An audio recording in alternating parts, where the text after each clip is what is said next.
Hey everybody, today's gift is the gift of piety. Piety is a gift given to us by the Holy Spirit that perfects our ability to give proper homage to God, proper respect to God. Piety flows out of our relationship with Him as His children. And so we can't do it on our own, and we know we can't do it on our own. But it's through the power of the Holy Spirit that we're able to really give God the respect that He deserves. And this piety flows from, the first bedrock gift that we tackled yesterday, which was the fear of the Lord.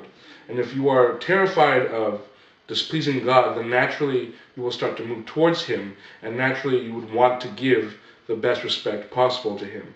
And thank God He gives us the ability to do it through the power of the Holy Spirit.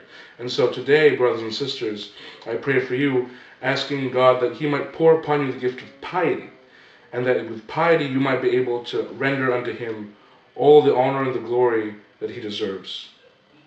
Thanks. God bless.